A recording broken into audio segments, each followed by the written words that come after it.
Brussels must go far beyond scrapping the ban on British-made sausages going to Northern Ireland, the UK will warn this week as it demands sweeping changes to a post-Brexit deal with the EU.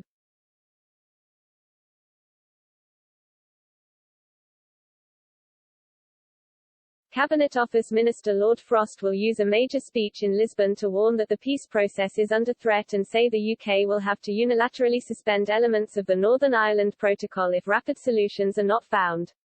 The protocol was intended to avoid the need for border checks in Ireland, but there is unionist fury at the obstacles to trade with the rest of the UK.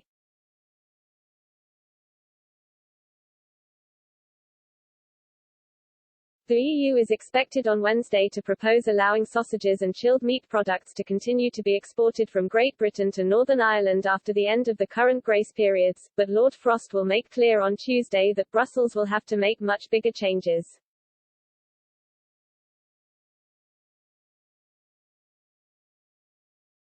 There is deep concern at the political instability in Northern Ireland, with DUP leader Sir Geoffrey Donaldson warning last month his party is prepared to quit Stormont, with ministers in the power-sharing government resigning their posts, unless its demands are met.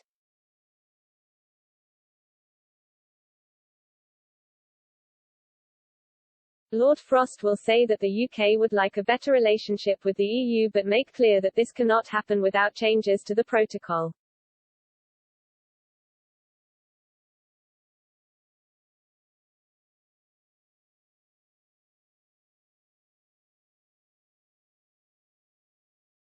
Brussels would be expected to retaliate if the UK unilaterally suspended the protocol, but this is likely to come in the form of targeted sanctions against specific products.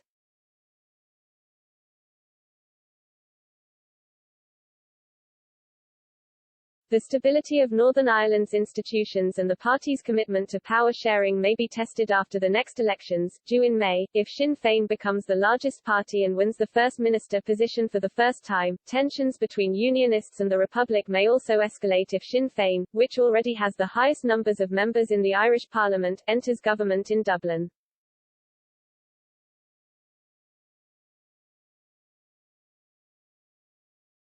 The continuing volatility in the province was demonstrated earlier this year when the worst rioting in years occurred.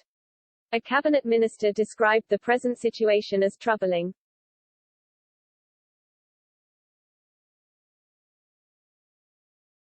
Lord Frost plans to begin intensive talks very soon, but the government is adamant that endless negotiation is not an option.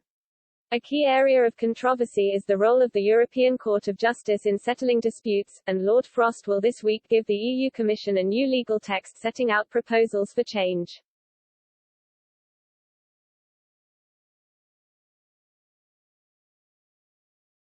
Lord Frost is expected to say, "No one should be in any doubt about the seriousness of the situation. That is why we are working to reflect the concerns of everyone in Northern Ireland, from all sides of the political spectrum, to make sure that the peace process is not undermined."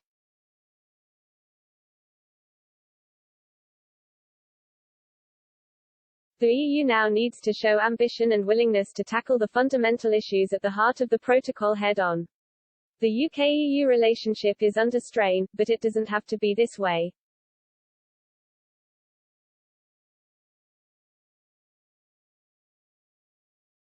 By putting the protocol on a durable footing, we have the opportunity to move past the difficulties of the past year.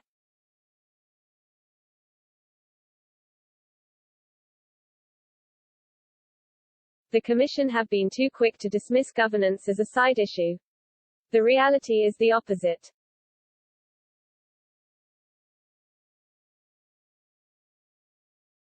The role of the European Court of Justice in Northern Ireland and the consequent inability of the UK government to implement the very sensitive arrangements in the protocol in a reasonable way has created a deep imbalance in the way the protocol operates.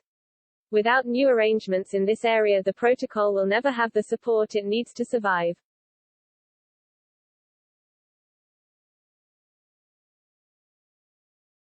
A UK government source added, whether they're in London, Dublin, Brussels or Belfast, nearly everyone now agrees that protocol isn't working as it should. That is a big change from the start of the year, and we are glad the Commission is now working on solutions.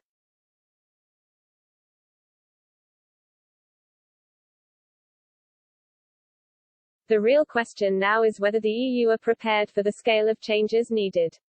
We will look carefully and constructively at whatever proposals the EU bring forward.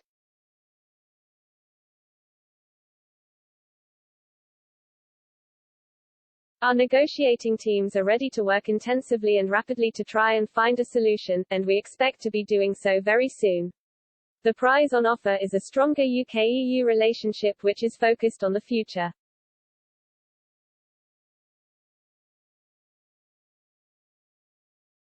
But tinkering around the edges just won't work.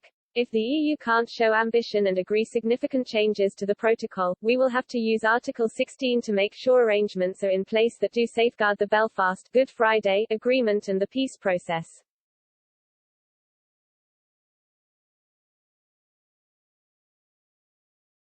The European Union has been plunged into crisis following a ruling by a Polish court that challenges the supremacy of EU law.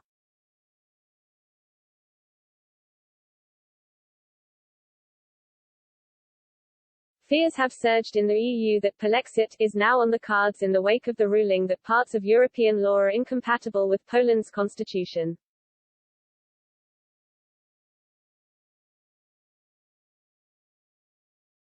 Luxembourg has accused Poland of playing with fire. EU Commission President Ursula von der Leyen says she is deeply concerned, and France has warned of the risk of a de facto exit.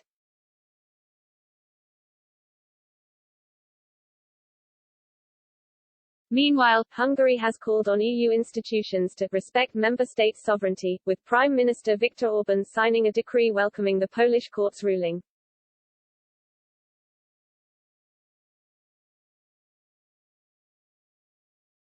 Earlier in the week, a cabinet minister joked that just as the UK helped Eastern European states with privatization after the fall of communism, Britain could provide advice to countries looking to leave the EU.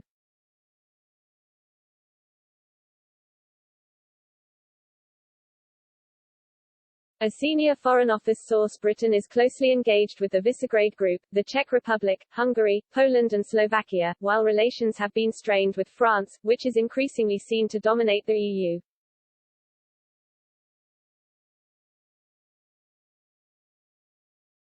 A key reason why other states may be more reluctant to head for the exit door is the fear of setting off another Eurozone financial crisis.